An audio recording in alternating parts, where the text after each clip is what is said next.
Morgan Rogers didn't take the elevator to the top of English football. He took the stairs. Because while players like Jude Bellingham were exploding onto the scene almost overnight, Rogers spent years being loaned out, dropped to the bench, fighting for minutes, and questioning whether he would ever become the player he believed he could be. If you enjoy football content like this, don't forget to like the video and subscribe to the channel. It really helps, and you won't want to miss the next one. Today, Morgan Rogers looks like a player built for the biggest stages. 6'2", powerful, direct, comfortable between the lines. He can carry the ball through midfield, attack a fullback, create chances, or simply decide that he's going to shoot from 25 yards. But the most impressive thing about Rogers isn't one particular skill. It's the fact that he has slowly turned himself into an answer for almost every problem. At Aston Villa, he has played wide, central as a number 10, and even in positions where his physical presence becomes a nightmare for defenders. In the 2024-25 season, he finished with 14 goals and 15 assists in all competitions. That wasn't just a good season. That was the moment English football realized Morgan Rogers had arrived. Villa named him their Young Player of the Season. The PFA followed by giving him the Young Player of the Year award. And suddenly, the conversation around Rogers changed completely. But to understand why his rise is so impressive, you have to go back to the beginning. Rogers grew up in the West Midlands, surrounded by a family that lived and breathed football. His father, brothers, and mother all played a part in his early love for the game. Before academies, contracts, and stadium lights, it was simply Morgan kicking a ball around and trying to dribble past everybody. That aggressive instinct never really disappeared. At just 8 years old, he joined West Brom's academy. He was always an attacker, always looking for goals, always wanting the ball at his feet. And by 16, West Brom were already willing to throw him into senior football. One of the strangest moments of his early career came in 2019. Rogers had been at school earlier that day.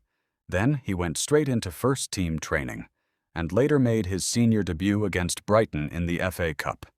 At 16 years old, Manchester City quickly noticed the talent and paid around £4 million to bring him to the Etihad. On paper, it looked like the perfect move. In reality, it was Rogers' first real test. At West Brom, he had been the exciting kid everyone expected to rise. At City, the problem was that every player seemed to be exactly that. The next superstar, the next international, the next big thing. And Rogers admitted he struggled. He didn't know how to stand out anymore. So eventually, City sent him away. His first major loan took him to Lincoln City in League One. And this was where football became much more real. No academy protection. No waiting for the perfect development plan. Just Saturday football. He scored his first professional goal against Portsmouth and finished the season with 6 goals in 21 league appearances. For Rogers, it was more than statistics. It was proof that he could survive outside the comfort zone. But his next loan was a completely different story. Bournemouth gave him championship football, yet regular minutes were difficult to find. He often came off the bench, and without rhythm, even the most confident player can start questioning himself. That is the part of Rogers' story people often forget. The talent was always there, the certainty wasn't. And when you start wondering whether you will ever reach your own potential, the next decision can change everything. Because Rogers was about to enter the toughest period of his career. And it would ultimately lead him to the club where everything finally clicked. Rogers had already played for Lincoln, Bournemouth, and Blackpool. 3 clubs, 3 completely different experiences. At Blackpool, he found himself fighting through a relegation battle and learning how to perform when the pressure was constant. He scored the winner against Norwich on the final day of the season with a composed finish over the goalkeeper. It wasn't a glamorous moment, but those are the moments that build a player. Rogers later described his loan years as a roller coaster, promotion battles, relegation fights, changing managers, changing roles. And looking back, every stop gave him something different. Then, in 2023, Manchester City let him leave permanently. Middlesbrough paid roughly £1 million. Looking back now, that deal feels almost ridiculous. Because at Middlesbrough, Rogers finally found what he had been missing for years, a clear role and genuine responsibility. He exploded in the 2023/24 League Cup, scoring 5 goals and helping Borough reach the semi-finals. Suddenly, Premier League clubs were paying attention again. And Aston Villa moved first.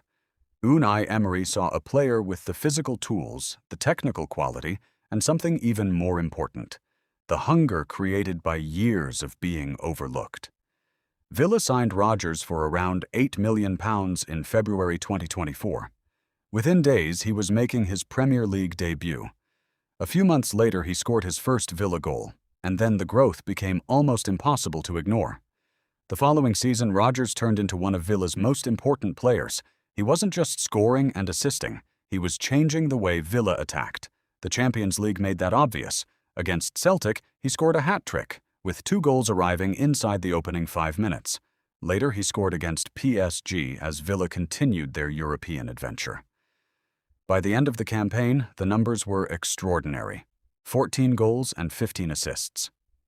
But here's what makes ROGERS different. You can build a game plan around him, and he can still destroy it. If a defender gives him space, he shoots. If the fullback steps up, he runs at him. If the midfield opens, ROGERS drives straight through it. And because he's 6'2" and incredibly strong, defenders can't simply knock him off the ball and move on. He's also become far more complete without the ball. He presses, tracks back, and can win possession high up the pitch. Some of Villa's most dangerous attacks begin with ROGERS creating the mistake himself. That consistency explains why Emery trusts him so heavily. ROGERS was one of the few Villa players to pass 2,500 league minutes. And even when the schedule became brutal, he kept finding ways to influence games.